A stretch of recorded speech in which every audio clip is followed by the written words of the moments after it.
Bonjour, bienvenue à Aime l'été, ici Chantal Lavoie, mardi 6 août. On a devant nous une belle heure à passer ensemble, des invités qui ne manquent pas d'idées pour mieux intégrer les personnes issues de l'immigration, que ce soit par la langue, mais aussi par l'apprentissage du vélo.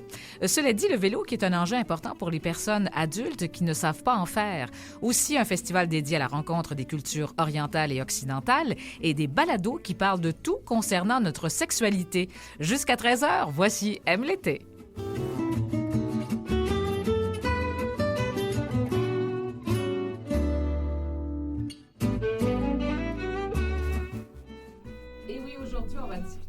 Amadou Touré. Vélo Caravane, cet organisme qui apprend aux adultes à faire du vélo, un projet qui transforme des vies. Et également, nous allons accueillir en studio deux professionnels en sexologie, Rosie Bertrand et André Bouffard, qui nous présentent des balados fort bien articulés et décoincés sur la sexualité.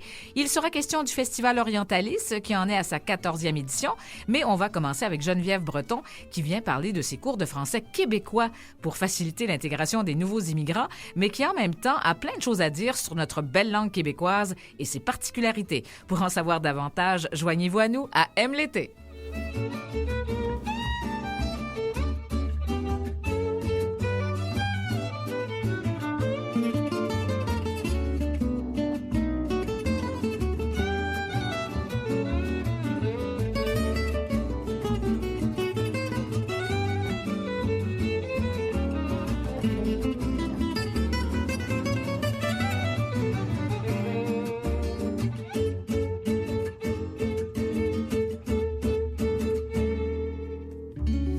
Oui, alors j'ai des petits problèmes avec mes écouteurs. On dirait qu'il y a un petit délai. Alors, je suis bel et bien en ondes. T'es là, d'accord? Hein? Oui, je suis là. Je suis là.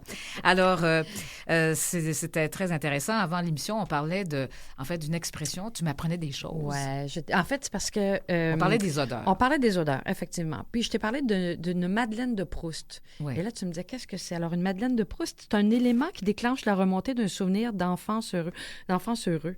Alors, sans qu'on cherche à s'en rappeler. Je te donne un exemple. Quand je sens de la sauce à spaghetti, pour moi, ça me rappelle mes dimanches, quand j'étais jeune, où maman, papa faisaient de la sauce à spaghetti. Évidemment. Alors, tu vois, j'en parle, puis je suis émue. Moi, je suis émue. Oui, je sais. Alors, mais c'est ça. Donc, on appelle ça... On t'engagerait comme pleureuse dans un autre pays ou à une autre époque. Effectivement, on appelle ça une Madeleine de Proust. Ah, c'est intéressant. Mais ça, j'avais pas... Alors, je connaissais pas l'expression. Et tu te souviens donc pourquoi Proust? Oui. Ben donc, c'est un premier roman. Oui, c'est un des personnages, en fait, qui fait référence à un personnage dans l'œuvre de Proust. Exactement, une œuvre de 1913. D'accord.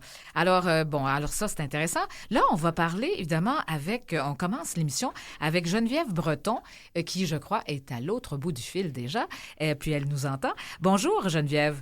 Bonjour.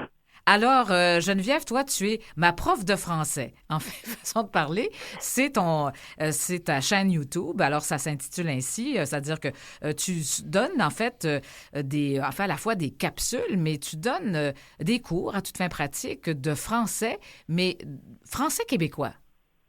Oui, tout à fait. Ça a commencé par la chaîne YouTube, mais maintenant, effectivement, il y a des formations en ligne qui sont disponibles. J'ai un cours sur la compréhension de l'oral informel, puis j'ai un cours sur la prononciation.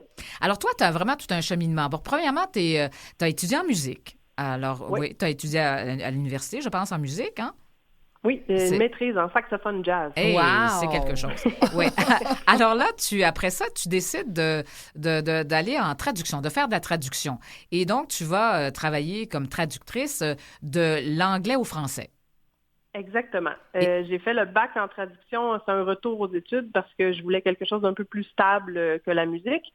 En fait, en tant que musicienne, j'ai travaillé surtout en enseignement. Fait que ça m'a permis de me ramasser une belle expérience en pédagogie. J'ai enseigné des tout petits, de l'éveil musical, maman, bébé, jusqu'à l'université. Donc, vraiment tous les niveaux, dans tous les contextes possibles et inimaginables. C'est ça. Après ça, là, tu décides finalement, c'est là que tu vas apprendre beaucoup aussi ton français parce que comme traductrice, tu pars de l'anglais au français et ça va t'amener à une connaissance très pointue de notre belle langue française. Oui, on avait des cours de grammaire très, très poussés. Vous savez tous autant que moi que c'est difficile d'écrire en français. Il y a tellement de règles et tout.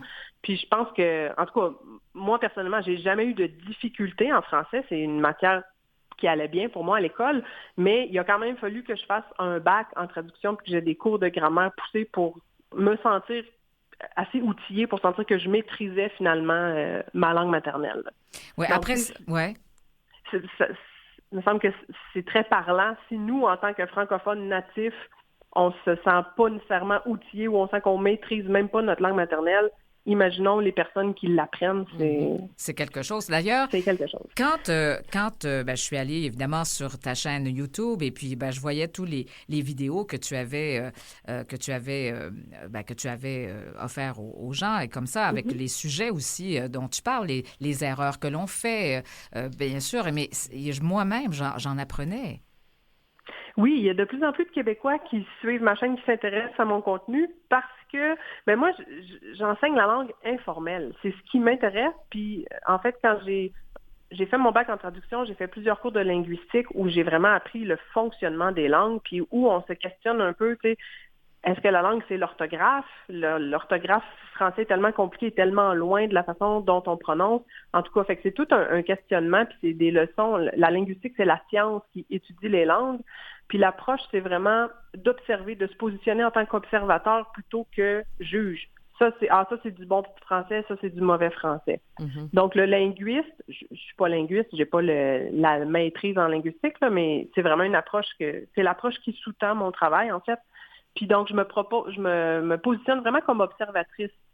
Par exemple, je sais pas moi, une chose qu'on dit, il y en a qui disent, tu sais, ma, au lieu de t'es mettre sur la table au lieu de je vais c'est ça. Sur la table. Il y a plein de choses, c'est fou comment on se rend compte, oui, on n'y pense pas, là, mais il y a plein d'expressions, de raccourcis, en fait, que l'on utilise en français et qui font à la fois notre richesse jusqu'à un certain point, parce que, tu sais, tu dis, la rectitude, la rectitude, là, au niveau du bon français et tout, tout est relatif, parce que finalement, dans chaque langue, on a nos particularités. Et puis, la langue québécoise comme telle, le français québécois, il y a toute une histoire derrière.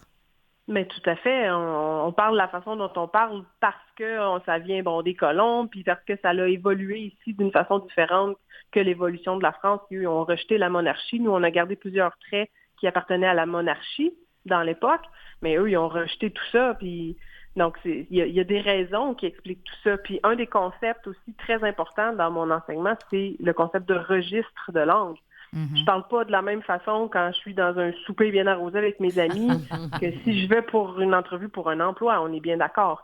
Il y a la linguiste Anne-Marie Baudouin-Bégin, l'insolente linguiste, qui compare ça à un code vestimentaire. Donc, si je regarde un film sur mon divan, je peux bien être en pyjama avec mes pantalons de jogging, il n'y a pas de problème. Oui. Si je vais dans un gala, c'est plus une question d'attente sociale, en fait. Puis le registre de langue, c'est beaucoup ça. Quand je m'exprime avec vous à la radio, je parle pas de la même façon que si je prends une bière avec mes chums. Mais non, c'est sûr. Et puis donc, pour les nouveaux arrivants, pas évident d'apprendre le français. C'est toute évidemment, cette démarche de francisation qui est compliquée parce que quand on arrive dans notre français québécois, il y a plein de choses. Par exemple, tu veux-tu? Le fameux tu. Mais ça, on le dit régulièrement, nous, les Québécois, mais il y a plein de choses aussi à savoir que tu donnes plein d'exemples de choses comme ça qui sont compliquées à comprendre pour des nouveaux arrivants parce que dans leur langue, les choses ne se disent pas nécessairement de la même façon. Évidemment, comme j'ai plein d'exemples dans ma tête, mais évidemment, ce serait bien long de tout donner les exemples que tu donnes, mais il y a des sur ta chaîne YouTube, là, sur tes vidéos, il y en a plein d'exemples comme ça, des choses qu'il faut mettre dans leur contexte.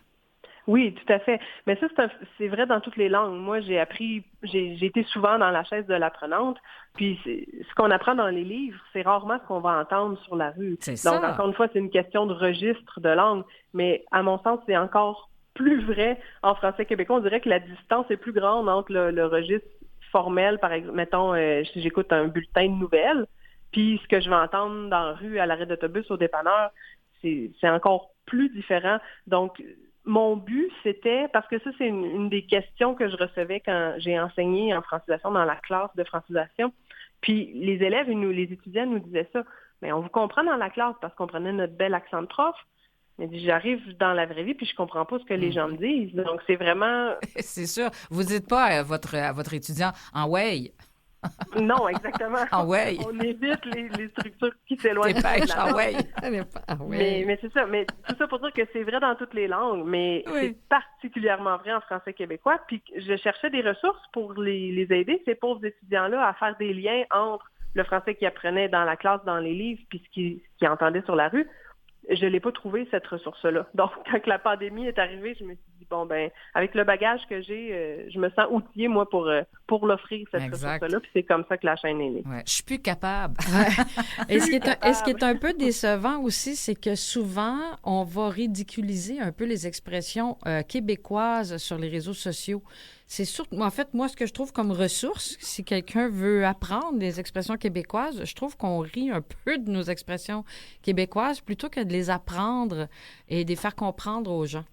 Beaucoup, beaucoup. C'est quelque chose que je trouvais dommage. Ouais. C'était souvent soit très anecdotique, des gens qui n'ont pas étudié là-dedans, qui connaissent pas ça, puis qui expliquent tant bien que mal. Exactement. Ah oui, tu veux-tu, hein? On double le tu. Mais non, c'est pas le même tu, c'est pas un pronom, c'est une particule interrogative, ça a une autre origine. Mais quelqu'un qui le sait pas, il peut pas l'expliquer. Ou des fois, c'était carrément un Français de France qui trouve ça donc drôle, notre façon de parler, puis qui s'en moque un peu. Là. Exactement. Non, effectivement, moi, c'est... On en trouve beaucoup, beaucoup sur les réseaux sociaux. Et quand je suis allée sur votre site, Geneviève, j'étais vraiment impressionnée par la qualité et le sérieux de tout ça.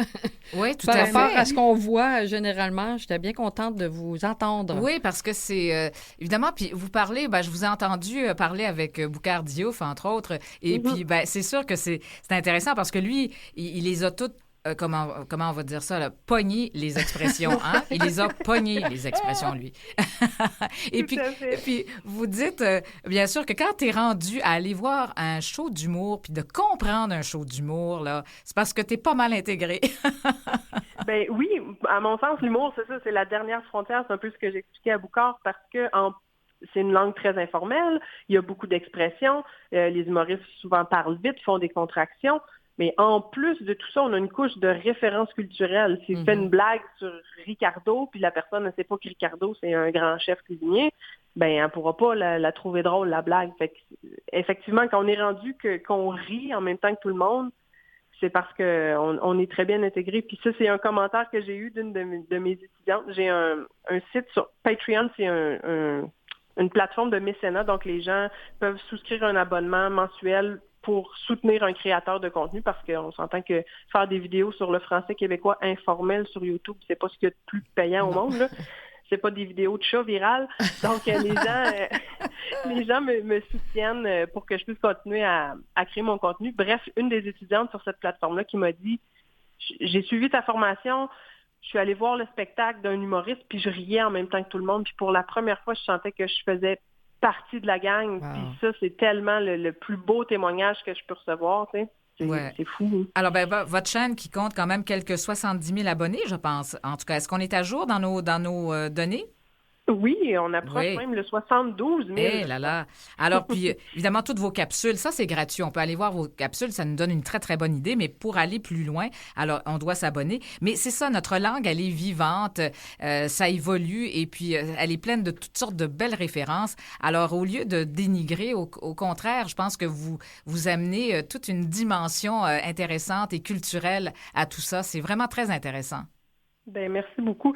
Ça, c'est une des choses, je reçois beaucoup de commentaires de Québécois, de Français aussi, mais de Québécois qui disent ça n'a pas d'allure enseigner des choses comme ça. Par exemple, je faisais une petite vidéo qui expliquait que 5 $, on dit souvent 5 piastres, puis c'est piastre et c'est pas pièce, comme les Français qui arrivent ici puis qui disent 5 pièces.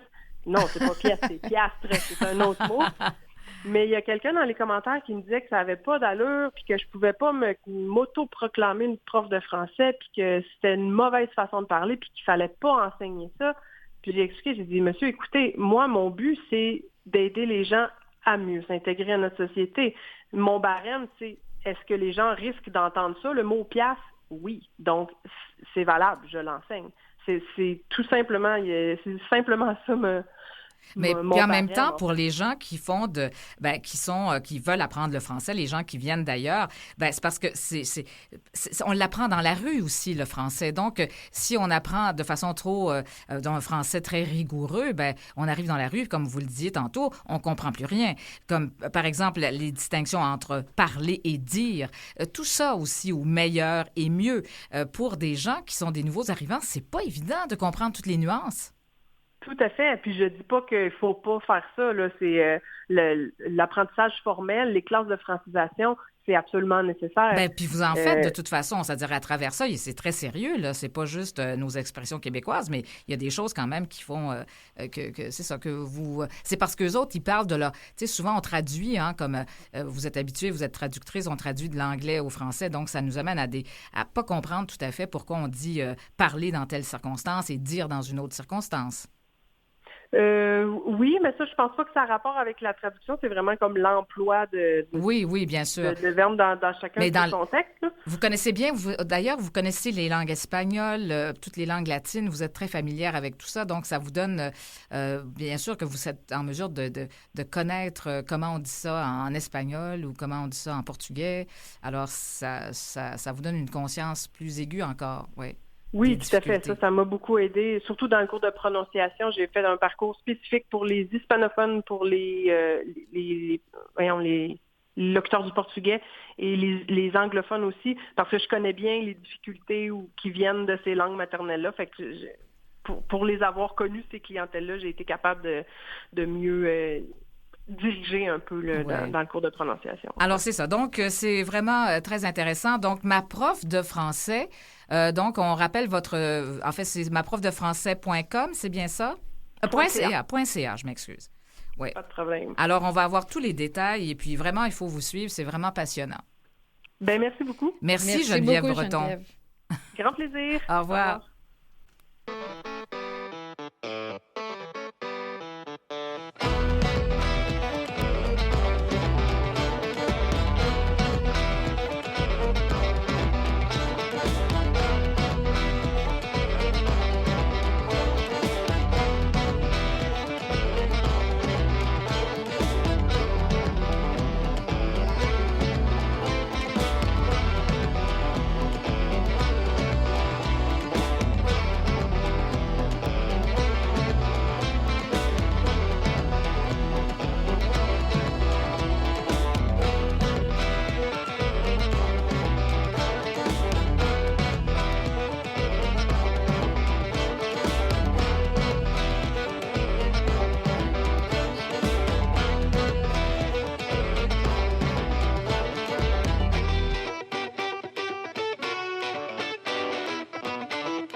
Oh, alors notre deuxième invité aujourd'hui, Mathias Olivier du Festival Orientalis. Bonjour. Bonjour.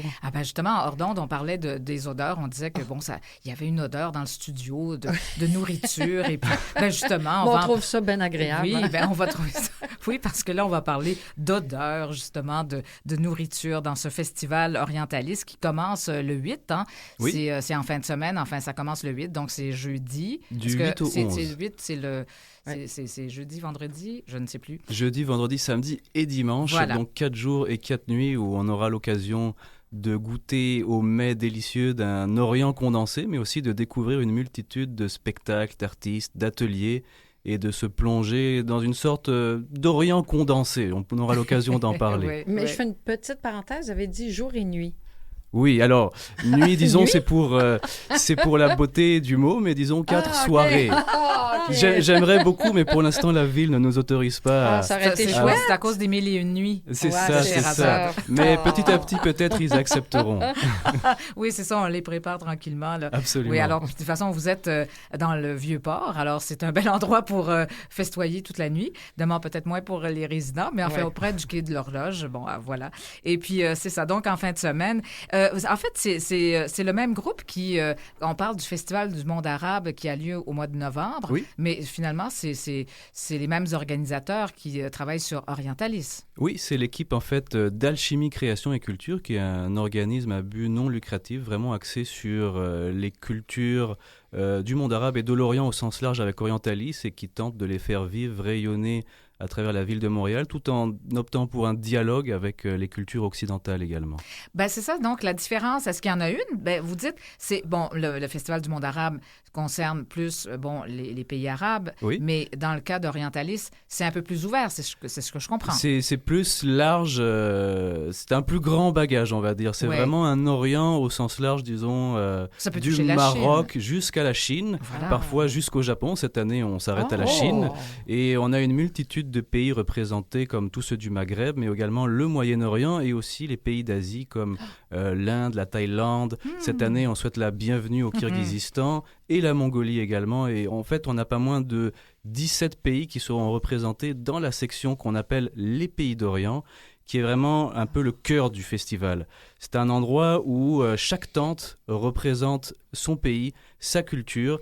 Ils exposent leur musique, la culture comme les costumes, la calligraphie, de l'artisanat. Il y a aussi de la danse. Et en fait, l'intérêt des pays d'Orient, c'est que tout cela se mélange également avec les autres pays.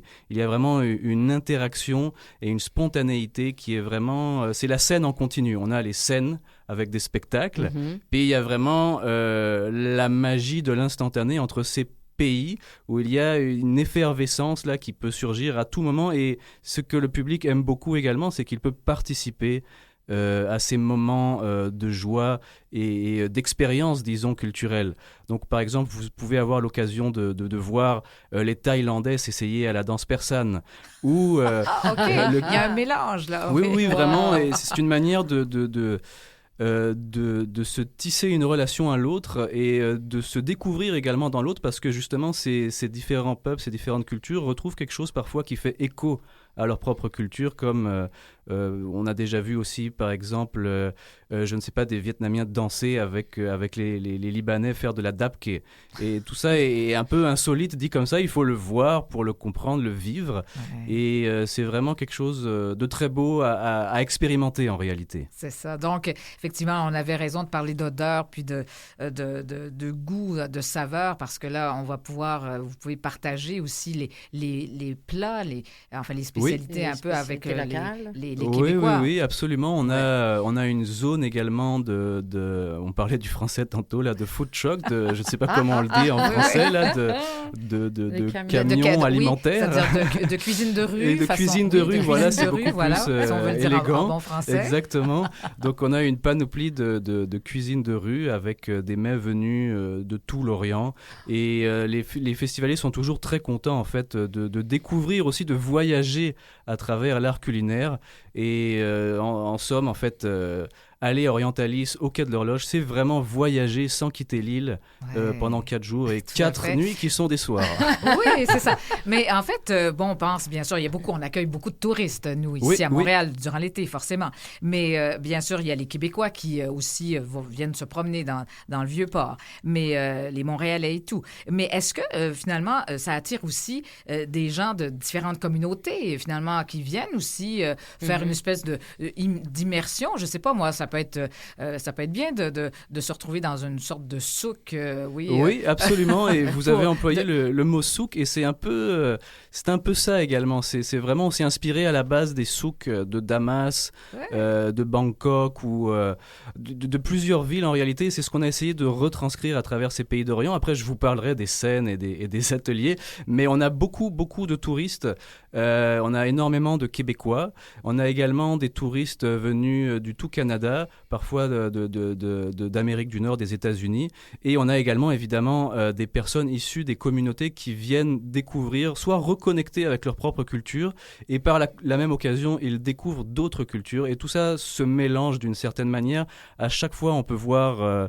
vraiment, ça a l'air un peu cliché de le dire, mais vraiment la joie qui resplendit au milieu de cette foule de tous horizons. C'est ça, c'est la découverte. Tu vois, on a parlé, évidemment, pour les plus vieux d'entre nous, enfin, nos auditeurs qui écoutent, évidemment, on se souvient à quel point l'Expo 67 a été important pour la découverte du monde, mais avec ces festivals-là aussi, je suis sûre qu'on apprend plein de choses et puis que ça peut, même quand on amène en famille, là, quand on amène nos enfants, ça peut être une occasion pour les enfants de développer une curiosité naturelle et puis avoir le goût du voyage.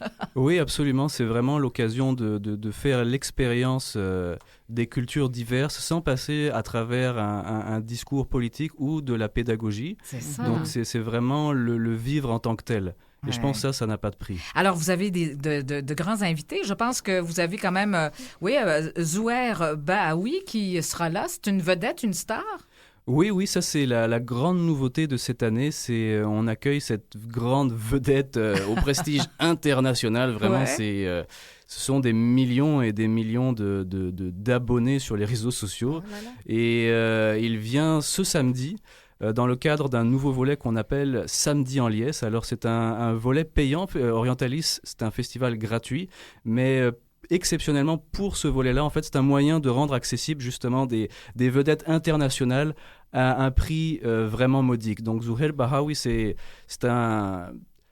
une méga star, pour le dire avec un mot anglicisé, qui a percé de manière fulgurante et qui avoisine les 750 millions de vues. Oh, alors, quand même, ce sera important. Alors, j'imagine qu'il va y avoir foule, là. Et pas juste des Montréalais de souche, hein. Ça va être, Je pense que ça pourrait être assez transversal, en fait, parce que, on va pas se le cacher, c'est aussi de la pop music, de la musique populaire, qui utilise les codes les rythmiques de la musique marocaine, mais en les imprégnant en fait de sonorités afrobeat et dancehall. Donc c'est vraiment quelque chose qui, je pense, peut être accessible pour beaucoup de personnes. Et on a hâte de vous y voir toutes et tous samedi soir à 21h. Mais les billets sont disponibles en ligne. Les billets sont disponibles en ligne. D'accord. Vous pouvez retrouver le tout sur nos réseaux sociaux, donc Festival Orientalis, ou sur le www.festivalorientalis.com. Et Orientalis, c'est Orient comme l'Orient, à Lys, et le Lys comme le Québec. Ah, c'est bien, ça fait le pont. Car on est toujours liés au Québec. Oui, c'est ça fait le pont. Ah ben c'est merveilleux. Et puis avec des ateliers, évidemment, des dégustations, enfin tout ce qu'on peut trouver dans ce genre de rencontres. Vraiment, il y a une multitude d'ateliers, ça on en est très fiers également. D'ailleurs, je le dis, avis aux danseurs, si vous voulez vous essayer à une multitude de danses, que ce soit le kathak indien, que ce soit la danse orientale, que ce soit les danses mongoles, on a vraiment tout ce qu'il faut, que vous soyez débutants, confirmés, peu importe, toutes et tous, vous êtes invités, petits et grands, et vous avez l'occasion après de pratiquer pendant tout le festival, pendant les spectacles, au Pays d'Orient, etc., etc. Merveilleux. Mathias, Olivier, ça a été un plaisir de vous accueillir. Le Festival Orientalis qui commence ce jeudi, tout au long de la fin de semaine, au Quai de l'Horloge, dans le Vieux-Port de Montréal. Merci. Merci. J'ai dit merci beaucoup. Merci beaucoup. Merci beaucoup. Merci pour l'invitation. Vous écoutez Aime l'été. Eh oui, Aime l'été, deuxième moitié d'heure, et cette fois-ci, notre sujet, ça va être quelque chose. Alors, on accueille Rosie Bertrand et André Bouffard qui vont nous parler, du balado Apéro Sexo. Mm-hmm. Alors, on parle de sexualité avec vous. Alors, vraiment, ça fait du bien, Aime l'été. Alors, voilà, on s'envoie un peu en l'air. Mais moi, je tiens à spécifier toutefois que vous êtes deux professionnels du milieu. Oui. Vous êtes deux sexologues. En fait, on a fini notre bac en sexologie. Quand tu finis le bac, tu peux décider de faire partie de l'ordre. Ouais. Nous, on a décidé de ne pas faire partie de l'ordre pour pouvoir avoir la liberté de parler des sujets qu'on veut, de notre vie personnelle. Et avec le balado, c'est sûr que pour nous, c'était un peu plus compliqué si on voulait faire partie de l'ordre. Ouais. Donc, oui, ça, c'était quelque chose d'intéressant. Là. Oui. C'est pour ça qu'il y a autant de balados où c'est pas des spécialistes. Parce que souvent, des comédiens, des animateurs qui animent des balados sur le sexe, mais j'étais vraiment surprise de voir deux filles comme vous, deux sexologues. C'est ça. Fait que sexologue, c'est un titre protégé. Fait que nous, on dit professionnel en sexologie, qui n'est pas un titre protégé. Exact. On trouvait qu'il y avait de la valeur à parler de nos expériences personnelles pour faire de l'éducation à la sexualité grand public. Parce qu'en fait, si vous aviez le titre de sexologue, vous ne pourriez pas nécessairement partager vos propres expériences. C'est ce que je comprends. Exactement. Il y a quand même un code de déontologie et tout. Alors voilà, ça vient avec. Mm-hmm. D'accord. Alors, on a mis ça au clair. Maintenant, qu'est-ce que vous apportez effectivement de différent? D'abord, vous êtes 2 amis. Alors, vous vous êtes rencontrés à l'université et là, vous avez décidé comme ça de partager une passion commune, qui était la sexualité et puis de faire partager vos expériences. Vous aviez des idées, au fond. Vous aviez des idées là-dessus et peut-être avec vos amis, tous les gens qui vous entourent. Alors, vous avez eu l'idée de faire ces balados. Alors, qu'est-ce qui est la particularité même de ces balados? La mission du balado, c'est d'apporter les bonnes informations, mais tout en restant divertissante. Fait qu'on a décidé d'un peu lier le côté universitaire et personnel. Donc, on a décidé de se mettre de l'avant, de parler de nos expériences, de nos anecdotes, tout en donnant la bonne information. Donc, le balado reste un balado de divertissement. Si on parle de relations amoureuses, de relations intimes, on va se baser sur nos expériences en donnant les bonnes informations. Puis je pense que ça se trouve aussi dans la chimie de Rosie et moi. On s'est rencontrés au bac en sexologie, puis notre amitié est née de notre amour de la sexologie. C'est comme ça qu'on s'est rencontrés dans des séances d'études en Zoom pendant la COVID à l'université. Fait que je pense que ça donne la couleur au balado, puis les gens l'entendent quand ils écoutent le podcast aussi. Oui, c'est ça, je me posais la question. Donc, vous parlez de vos vies personnelles, de vos expériences personnelles? Oui, absolument. Les gens ont vraiment...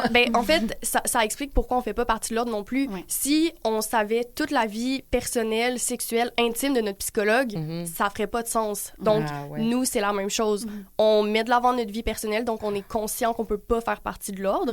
Donc, il y a beaucoup d'informations sur nos vies personnelles, mais on a fait ce choix-là très conscient parce qu'on a réalisé que c'est de la façon dont on pouvait le mieux aider les gens. Quand les gens se sont identifiés à nous, les messages qu'on reçoit, c'est « je m'identifie dans l'histoire que tu as racontée à tel épisode ». Ça me fait du bien de voir que quelqu'un vit les mêmes difficultés que moi. Donc, pour ça, on a décidé de un peu faire le choix de mettre de l'avant autant d'informations intimes et personnelles parce qu'on se rend compte que ça aide les gens. Oui, c'est aussi un outil de vulgarisation scientifique de parler de nos expériences. C'est comme un médium plus rapide pour aller casser les tabous. Quand on parle de sexe. Oui, c'est vrai. Parce que vous abordez toutes sortes de sujets. Et puis, effectivement, d'abord, mettons ça au clair. Est-ce que quand on s'en va étudier en sexologie, c'est que forcément, on a une passion infinie pour la sexualité? On a une passion infinie pour, je dirais, la sexualité, mais aussi les relations intimes, les relations interpersonnelles. C'est aussi ça, c'est ce que je voulais vous entendre dire. C'est beaucoup, beaucoup plus large qu'on pourrait le penser. On a des cours de sociaux, de psycho, autant qu'on a des cours d'anatomie, de neuro. C'est super large comme bac. André puis moi, je pense que le but, ça a été de réaliser à quel point ces informations-là ne sont pas accessibles. Donc, le but du balado, mais c'est un bac très, très multidisciplinaire. Et ça touche quel public, là? En fait, vous visez quel public? Quelle catégorie d'âge? Est-ce que c'est assez large aussi? C'est quand même large. Oui, notre auditoire se trouve pas mal en 18-35 ans, mais on essaie d'aller chercher des sujets puis des invités aussi qui vont dans d'autres tranches d'âge pour rendre justement cette information-là le plus accessible possible au plus de monde possible. Parce qu'on aborde autant, par exemple, le célibat. Ça peut être des sujets qui peuvent toucher des gens un peu plus âgés aussi. Alors ça, il y a plein de choses en fait, plein de sujets, je trouve, très, très intéressants et des sujets parfois intimes, en fait, dont on n'ose pas parler, même des fois avec nos amis. Finalement, ça peut être des choses, qu'est-ce qui nous dérange dans la sexualité? Ça peut être des choses, je sais pas moi, d'ordre, je sais pas par quoi exemple, dire. La perte de désir qui est super tabou dans les relations, dans les couples. Ça, on va venir l'aborder, puis ça peut toucher n'importe quelle tranche d'âge, n'importe quelle configuration relationnelle. C'est super tabou, mais c'est un de nos épisodes de chouchou, par exemple. Quelqu'un qui a parlé de son pH vaginal, qui entraînait des problèmes, vraisemblablement aussi. Mais d'ailleurs, récemment, on a eu cette conversation-là, toi et moi, nous sommes dans la cinquantaine. Oui. Et on se disait, on se sent obligé à avoir des relations sexuelles parce qu'on n'a plus d'hommes dans nos vies. En fait, oui et non. Mais ce que je veux dire, c'est qu'on a une pression de dire, on est en couple, il faut faire l'amour. Alors que c'est plus nécessairement ça le couple aujourd'hui. Il y a des gens qui font plus l'amour depuis des années, puis ils sont très heureux ensemble. Là. Absolument. Mais il y a une pression sociale, je trouve. Oui, il y a encore un petit fond de devoir conjugal, là, ce fameux... Exactement, le fameux devoir conjugal. Ça reste encore dans les mœurs, là, ouais. Oui, c'est ça. Remarquez-vous que finalement, les préoccupations n'ont pas tellement changé, mis à part qu'évidemment, les orientations sexuelles c'est plus ouvert, là, évidemment, on le sait. L'inclusion et tout, alors ça, il faut en tenir compte. Il y a plein de choses qui touchent aussi la clientèle LGBTQ+, alors bien sûr, mais aussi des sujets, des fois, qui nous...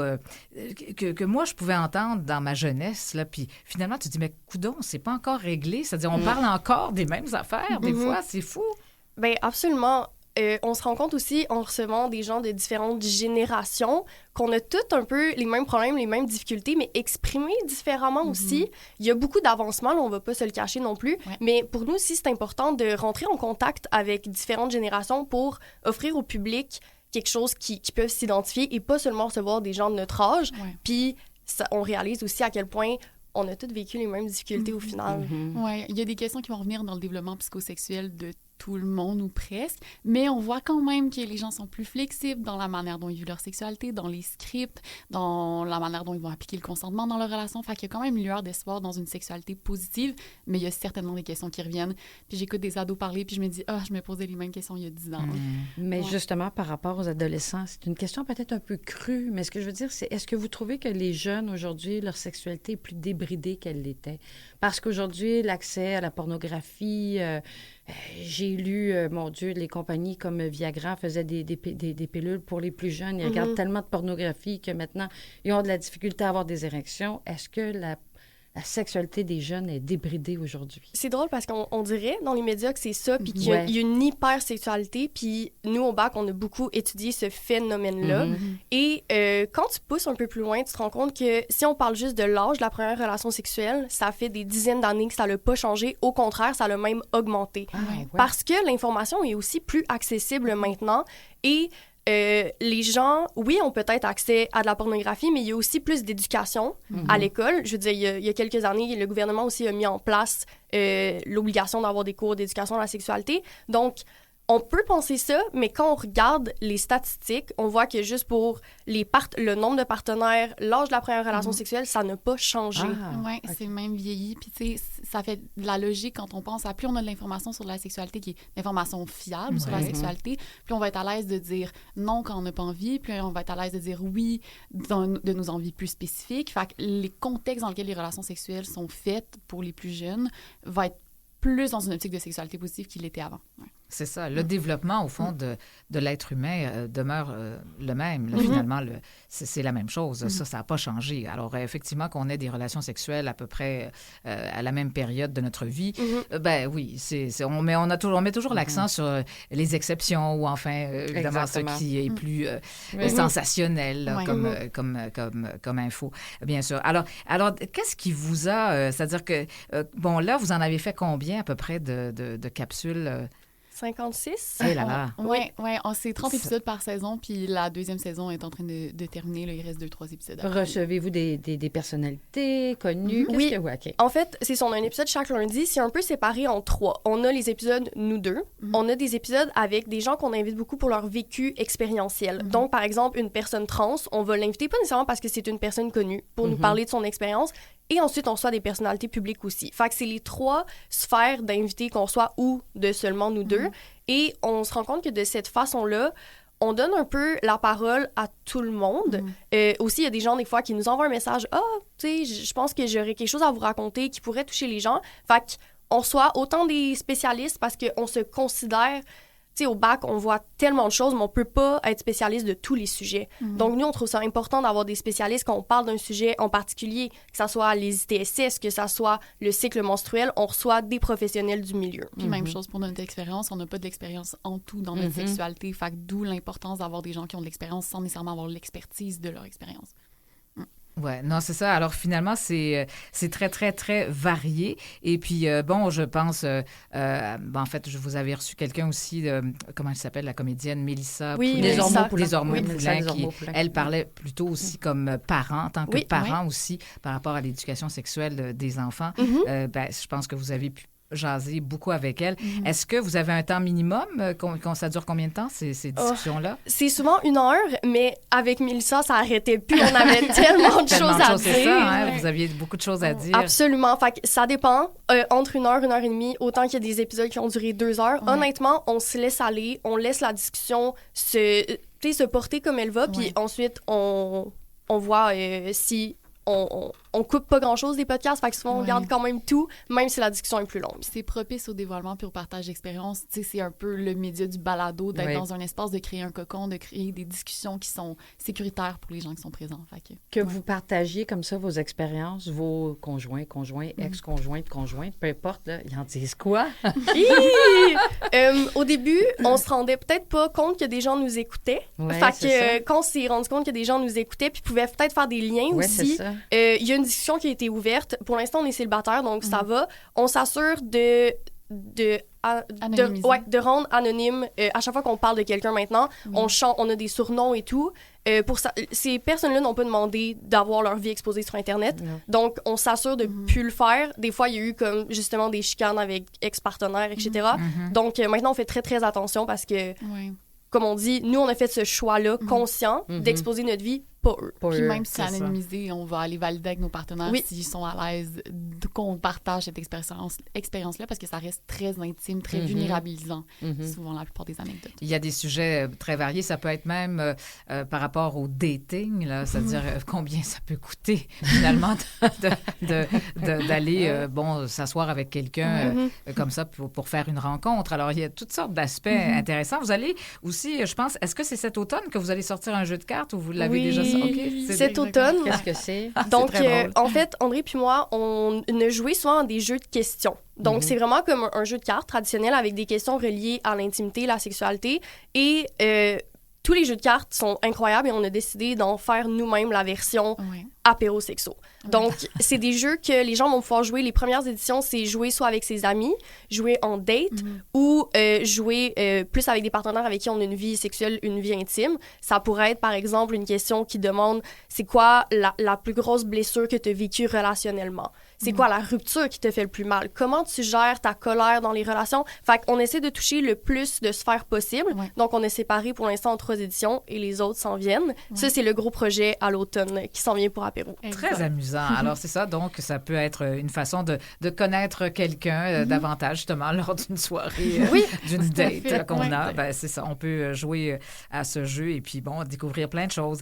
Alors, donc, cet apéro sexo qui est disponible, est-ce qu'il faut s'abonner? En fait, il y a le balado. Donc, le balado est disponible sur toutes les plateformes et YouTube. Il y a un visuel. Mais on a surtout une page Instagram, c'est apéro.sexo, qu'on fait du contenu éducatif chaque jour. Donc, on fait des capsules par rapport au désir. C'est vraiment très varié, autant humoristique qu'éducative. Et c'est vraiment sur cette plateforme qu'on a la plus grosse communauté. Fait que ça, c'est du contenu tous les jours. Et toujours pour les 18-35 approximativement. On veut que ce soit pour tous, mais c'est vrai que la plupart de nos auditeuristes sont 18-35. Si j'ai un enfant de 15 ans, je lui dis pas... En même temps, l'enfant de 15 ans, il va s'éduquer ailleurs. C'est ça. Tant qu'à ça, c'est un peu notre vision. Les gens vont trouver l'information ailleurs. Exactement. S'ils le trouvent dans la porno, tant qu'à ça, on va les rediriger vers des plateformes qui sont plus saines avec la bonne information. Apéro sexo, c'en est une. Fait que pour nous, on est à l'aise et on est conscient que des ados nous écoutent. Ils vont vraiment sentir on répond aussi à nos messages, on essaie d'aider le plus de gens qu'on peut, puis on préfère créer cette plateforme-là qu'il y aille ailleurs. Exactement. Exact. Ça a été fort intéressant. Rosie Bertrand et André Bouffard de Apéro Sexo. Alors, évidemment, on va voir qu'est-ce que vous faites absolument dans les balados. Là, c'est très intéressant et sur toutes sortes de sujets. Merci. Concernant la sexualité. Au revoir. Au revoir.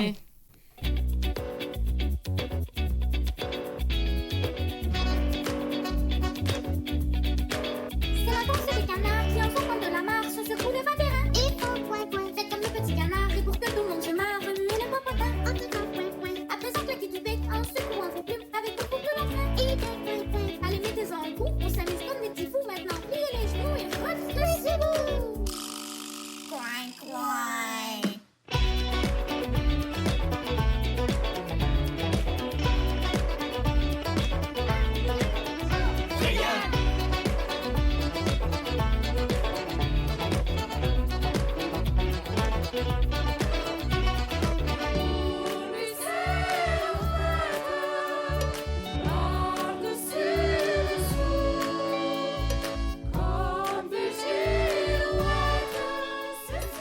Et là, c'est le temps de parler de vélo après avoir la nourriture, parlé de sexualité. nourriture, de sexualité. Là, on parle de vélo. Vélo Caravane avec Papa Amadou Touré. Bonjour. Bonjour.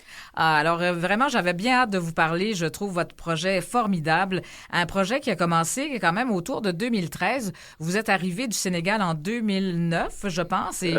juste une correction. Oui. En fait, ça a commencé en 2009 au lieu de 2013. Ah, c'est-à-dire votre projet a commencé autour de 2009, c'est ça? En 2009. Ah, d'accord, parce que vous êtes arrivé auparavant ici au Québec et vous aviez de grands projets, entre autres de devenir médecin. Vous aviez fait des études là-bas au Sénégal et puis, finalement, évidemment, pas facile de faire reconnaître ces études ici et puis tout. Alors, évidemment, de fil en aiguille, vous avez fait 1001 petits boulots qui vous a amené à devenir coursier à vélo. Et puis là, je résume toute votre histoire parce que vous avez beaucoup à dire. Puis là, je me dis, là, on commence avec cette idée, même pas une idée folle parce que quand vous étiez coursier à vélo, vous avez réalisé que vous étiez comme le seul membre de communauté visible finalement qui finalement était à vélo. Oui, en fait, le seul, c'est peut-être exagéré. Non, je sais, je fais exprès. Oui, mais on va juste essayer d'être plus précis. C'est-à-dire, mon sentiment sur les pistes cyclables à Montréal, c'est qu'il n'y avait pas beaucoup de gens comme moi. Moi, je suis noir, je viens d'Afrique, du Sénégal, dans des quartiers où il y a beaucoup de gens qui viennent de ces pays-là, Afrique, Maghreb, dans Parc Extension, c'est Inde, Pakistan, il y a personne qui est à vélo. Quand on est sur le plateau Mont-Royal, la même journée, un 6 août à Montréal, il y a des vélos partout. Donc en fait, à l'évidence, il y avait un lien entre qui fait du vélo et son origine ethnique. On est à Montréal, donc c'est multiethnique. C'était le tableau était assez visible, mais pour ça, il fallait pas forcément faire une étude.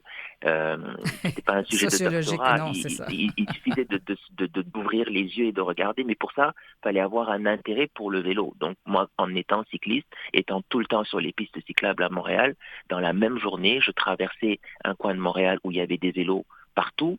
Et un autre coin de Montréal où il n'y avait aucun vélo. Donc le constat était évident. Il sautait aux yeux, pour le dire simplement. Voilà. Alors donc, de là, l'idée de dire, qu'est-ce qui se passe? Vous avez fait vous avez fait un sondage.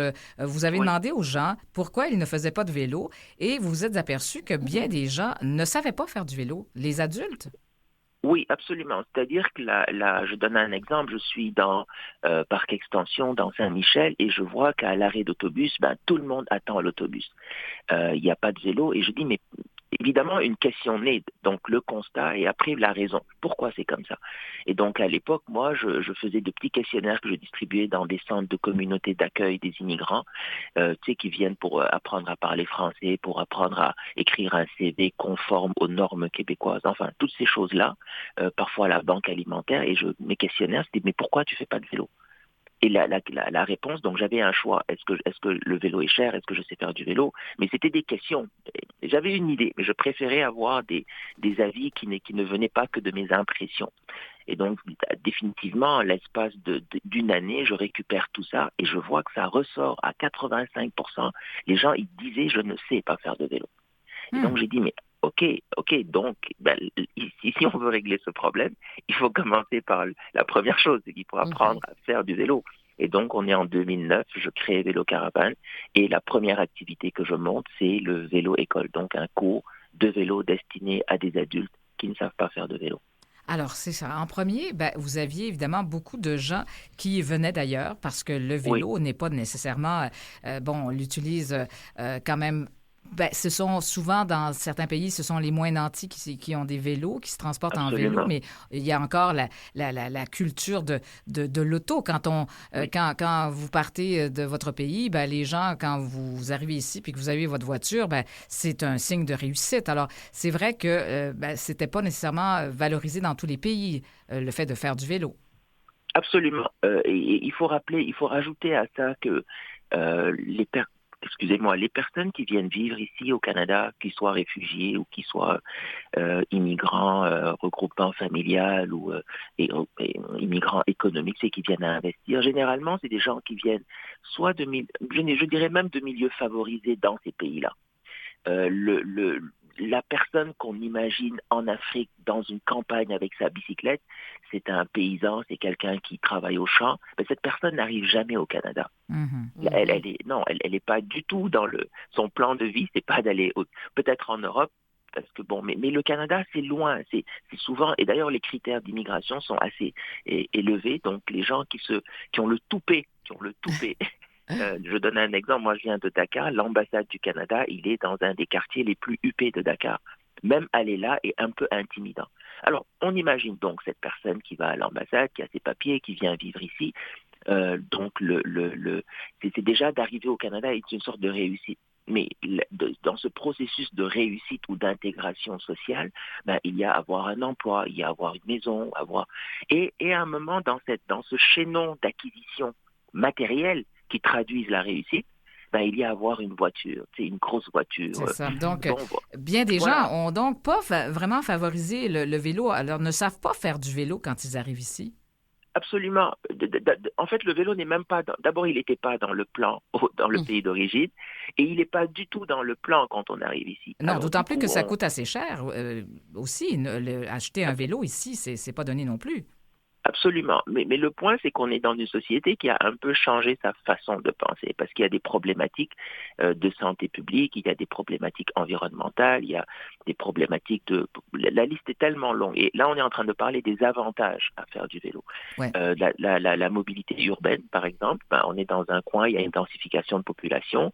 Si tout le monde a une voiture, ça ne fonctionne plus. Et donc, du coup, la prise de conscience de certaines personnes, souvent des avant-gardistes ou des pionniers dans ces sociétés, on va dire avancées, entre guillemets, les gens qui ont compris les vraies problématiques, qui veulent faire changer la direction du bateau, eux, ils ont abandonné la voiture.